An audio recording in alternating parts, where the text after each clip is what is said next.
Hello, everyone, and welcome to the concession stand here on the KB Radio Network. I am your host, Kevin Reed, and this is the review of episode 4 to It. Welcome to Derry, which is currently on HBO and HBO Max for your viewing pleasure. This is quickly becoming one of my favorite shows to watch this year. I was highly anticipating this show, being a big fan of this property, as you all know, if you've been listening to my reviews and recaps of this season thus far, you know that I'm a big fan of it.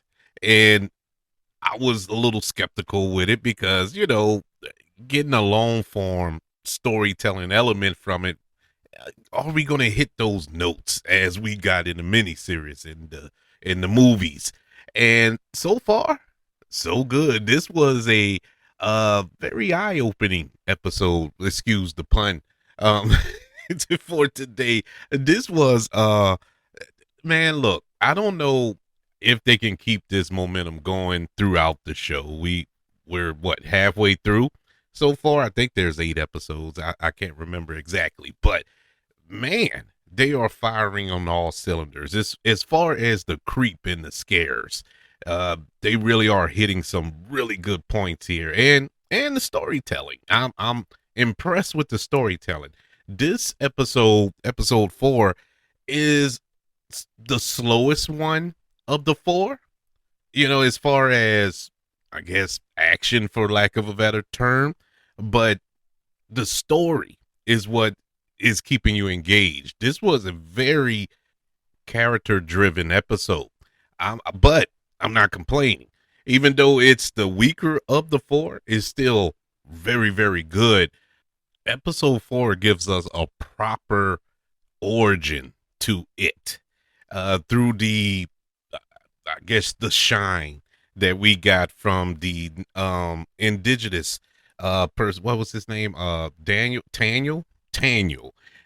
We got a glimpse into the stories that these Native Americans or indigenous people have passed on throughout their generations, and come to find out that it's true.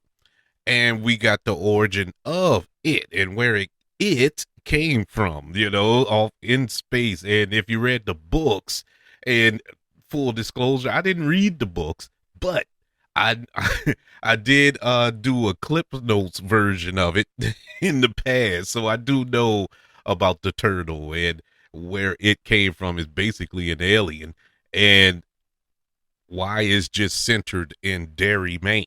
And so I do know that much. So we got a actual depiction of the origin of it that we didn't get in the miniseries too much, and in the films too much. Didn't touch in on those elements of it. And so it was good to see that story and how that house is linked, and why it is relegated to just this portion of the town, and why it attacks children, and all this and all this and all this. And so this episode really flushed all that out, and it just got us that much closer to actually seeing it, to seeing Pennywise, who we are all itching in our pants to get to. I mean, we are getting it. It is throughout this series so far, all 4 episodes, but we haven't seen it manifest itself as Bill Skarsgård's character of Pennywise the Dancing Clown. But we're getting there. We've gotten silhouettes of him, but not actually him. In this episode, we find the kids. We pick up right off of episode 3, where the kids took those pictures in the graveyard, where we saw the pictures. But when we open up this episode and they bring those pictures to the police, and the police don't see that. Nobody else sees the pictures other than the children. They do see that clown picture, though. They do see the little far off distance silhouette in the glowing eyes of the clown figure, but still can't really make it out. But to the shock of no one, their plan did not work. And so now is on the plan B or C, wherever they at, as far as their plans, because nothing is working when it comes to trying to clear the name of Hank, I believe his name is, and the father of Ronnie, of the crime of killing those children in the theater. And so we move on to Leroy taking his son out to fish, to spend some time with him one weekend because, you know, they're trying to get a relationship together because they don't have one due to Leroy's work schedule or his commitment to the military. So we don't have that connection. And so he takes them fishing. And while they're fishing, we get an encounter of it, where what's the character's name? The young black character. Is it Rich or Will? No, it's Will. He encounters the manifestation of his father being burnt up in a crash, and dragging him down into this ravine or whatever. And Leroy comes to save him, and Leroy somewhat believes him because Will has marks on his arms, like he was clawed by something, grabbed and latched on by an animal. And they both see the floating balloon. And so we get that whereas Leroy is in tune with it, he's kind of in tune with it because Leroy doesn't have a fear. He doesn't have that gene of fear. And so he's connected to him. Plus he knows about the shine through Dick, who, they had the conversation in the last episode. So he knows there's something off. And Will tells him that it's something wrong with Derry. Is some evil in Derry. So there's that. So we leave off with that, and we later find out that is Will's fear. He always had that fear of his father dying or being burnt alive due to a crash, an airplane crash, and that's his biggest fear. And we know that it manifests itself as your biggest fear. And I never really I thought about it today watching this episode. I'm like, man, what is my biggest fear? Because I have a lot of fears. I don't know what would be constituted as my biggest. I think it would have a field day with me. I think my biggest fear is frogs. And look, you can laugh all you want. I'm terrified of frogs. And so he would probably attack me as Kermit the Frog or something. But that's neither here nor there. And so we move on. We see Charlotte. She was already set up as this civil rights activist or this civil rights fighter, freedom fighter in the South. She's even been arrested and all this other stuff. And Leroy doesn't want her to conjure up her old ways in Derry, because they're trying to have this peaceful life there. But we all know that's not going to happen. They picked the wrong town to try that. But she's taken on the mission to free Hank, who is, of course, incarcerated for the murder of those children, falsely incarcerated, I might add. And she wants to fight the fight because she believes that he's only locked up because he's a black man and so on and so forth, wrongfully convicted. And so they were not even convicted because he ain't even been to trial yet, but he's about to be sent to Shawshank, and nobody comes home from Shawshank. That's the tale. And she goes to the jail. She finally gets in after meeting with his grandmother, and she writes a letter to allow her to go see him, and had to have a little back and forth with one of the officers in order to allow her to go back there and speak. So they spoke, and she's trying to explain to him how the legal system works. This, I can get you out, and so on and so forth. And she wants to know where he was because his mother told Charlotte that I thought he was in his room, but he wasn't in his room that night. He wasn't there. So she wants to know where he really was. It can help him in his case, and he is so guarded by it. And I initially thought that, okay, he was at that gay bar, the one that they showcased earlier. That he was there, and he has a male lover and all this here, and this is 1960s, so you know that it was fraud. Well, it's frowned upon now in certain circles. So just imagine in the 1960s. So he's being guarded about that, and I really thought that's what the secret was. But my God, it was worse. It was far worse. And you would not realize how worse it is unless you're a black man or a black person, period. Come to find out, he was with a woman, but not any woman, but a white woman. And oh my God, man, my heart dropped. That was my fear. That was the scariest thing on this show today. Because you got to think 1960s. I don't care how far north you are in the country around that time. That that was a no, baby. Not only was she a white woman, but she was married too. And so no. No, they're gonna kill him. That's basically what he told him. Like, they wouldn't take me to Shawshank if they found this out. They'll find the nearest tree, and nothing rang truer. I'm like, man, I wish you would have just said you was gay. You would have got off better saying you was gay. But that's not what we got. And so, meanwhile, our OG losers here, they come up with a plan to kind of suppress their fear after they put their heads together and realize that this entity, it is manifesting their greatest fears and using it against them.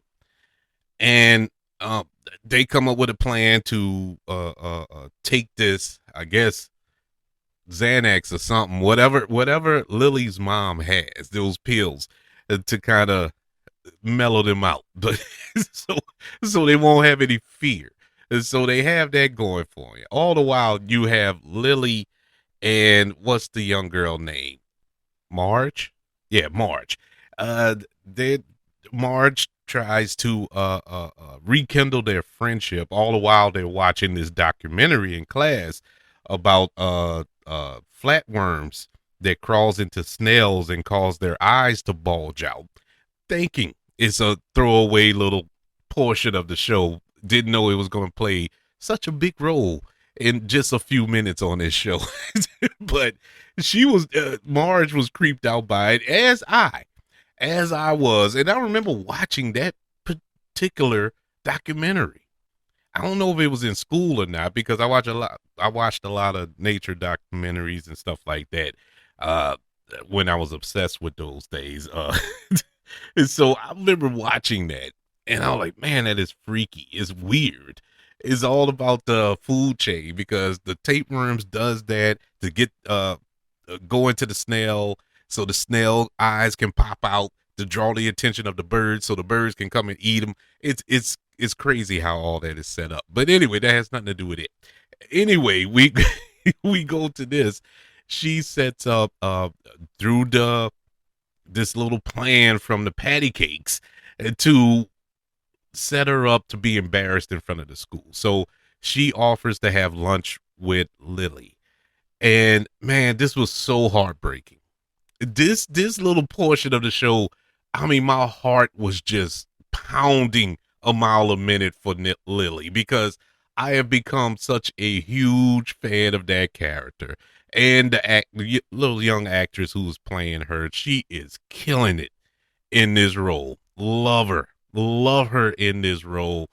Lily is a character that you can just get behind, and it's like she's growing every single episode as far as her acting is concerned. So it was heartbreaking watching this. I was more broken watching this than it was with her going through running from these ghosts and the manifestations of it and the pickle monster and all this other stuff. This was heartbreaking because this is real. This is something that people went through or are going through in school and whatnot. being set up, being bullied, being embarrassed amongst your peers. And the setup was on. And what made it so heartbreaking was the joy that she had, because through 4 episodes, we have not seen an ounce of joy on this young girl's face at no moment. And finally, she has joy, and we're sitting there as an audience knowing that this is false. This is not real, that she is going to be completely humiliated in front of the entire school. And so that was scarier than any clown with glowing eyes to me. But before we got to that, when she was in the bathroom, she was so scared. She was so nervous that she had to use the bathroom, and she went into the bathroom. She's in there with Marge, and Marge is the whole setup was uh, um this boy came and spoke to her once again, part of the whole setup, and is a boy she likes. It's the heartthrob of the school. And Marge lies to her and tells her, like, hey, he likes you, go speak to him and whatnot. So she's like, well, I gotta go wash up in the bathroom. I gotta I gotta clean up myself. And she's in the bathroom, she's nervous, and she has to pee. And so she goes into the stall, and Marge, while she's in there, guilt is just killing her. And she did a good job here too, the actress playing Marge. And she did a good job here, because throughout this whole little process, you could tell it was like pulling teeth. She did not want to do this to her, because despite the fact that they're not quote unquote friends anymore, they're not hanging out anymore, she still loves her. That's her friend. She don't want to hurt her. And she knows that this will hurt her to her core. And she was about to confess, but before she can confess, it came along. And I thought back to, okay, are we gonna have something with because she wasn't set up for anything.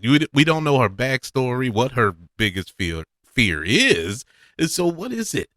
And then suddenly she grabbed her eye, and immediately I went, oh my god. Oh my god, they're gonna do it. And sure enough, her eyes bulge out like the snails, and it was the most disgusting thing you can ever see. And you felt so bad for her, even though she was gonna do this horrific thing to her friend.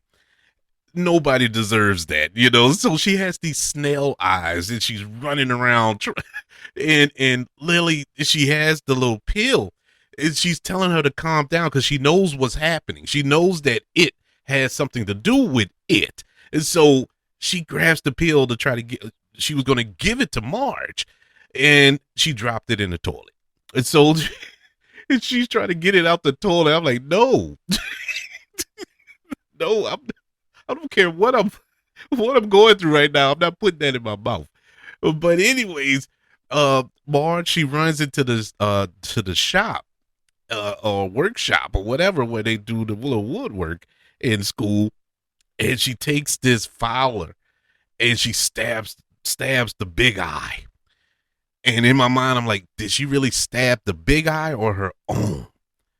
I don't know. But then you see the blood on her hands and everything. Like, no, she really did it to her eye. And so she goes, she sees a saw that's set up, the little jigsaw thing, the table saw, and she's about to cut off these eyes. Just in Lily, she comes in and she's trying to stop her before she does it, and it was like, oh my god, they're gonna cut her head off or something. Somebody's gonna walk in, and sure enough, she gets her off the table, but they're wrestling on the ground. And while she's wrestling on the ground, her eye is spewing blood. It gets over Lily, and she picks up the file. Not picks it up. She takes it out of Marge's hand, and everybody walks in, and she turns around like she's stabbing her. And it's like, oh, this is worse than the embarrassment. This is so much worse. Oh my god. But that was cool. We don't go back to that, but then we get the big origin story. Now, this is the point of the episode where I like the fact that we got the origin story, but it felt like this portion dragged. It dragged on. It just went on a little too long to get to the point. But I understand, but at the same time, I didn't want this right here, because we were left off with such a climactic moment involving Lily and Marge and the school and all this here. And then it slowed all the way down. I mean, almost to the, it wasn't even a crawl. They just was sitting still with this story. But it was the origin of it and where it came from and how the indigenous people trapped it in this section, which later became Derry, the town. And so all that makes sense, but it was just the pacing of that particular point of the episode. The rest of it was great. The rest of it I enjoyed. I enjoyed that portion. It just went too long. That's the only thing. And at the end of the episode, we get the reveal that house, the main house from the show, from not the show, but the miniseries and the movies, that's the point of origin where you can go into the mines. And we all know that if we saw the movies, that's how the losers, the kids, got into the house and went to the tunnels and went to where it drills. Yes. It's just an episode to let everybody know that we are inching closer to Pennywise. And I don't know how they're gonna, incorporate Pennywise at this point, how he's going to work into the story so far. That's the only thing that's kind of confusing. I'm just letting myself go and going with it. But the manifestations are enough, to be honest with you. We're just being greedy, trying to find Pennywise, the dancing clown. That we just being greedy at this point. But I'm all in. I'm enjoying it. This was cool. Like I said, this was the weaker of the four, but it was still exciting nonetheless. But that's just my thoughts. I would love to know yours.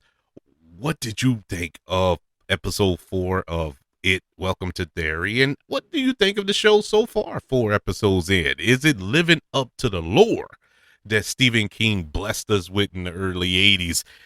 Email the show, kbradiopodcast@gmail.com. You can also search for the show on all social media platforms. Just search for the KB Radio Network. Don't forget to subscribe to the KB Radio Network channel on YouTube and like this video if you don't mind. Don't forget about the 5 stars, the reviews, and sharing this show. If you're listening on Apple Podcasts, Spotify, iHeartRadio, wherever you are currently listening to the concession stand here on the KB Radio Network. Everybody, thank you for joining me for this review and recap of episode 4, It, Welcome to Derry. Want you all to know that I love you, continue to love everyone, and until we speak again, you all be blessed.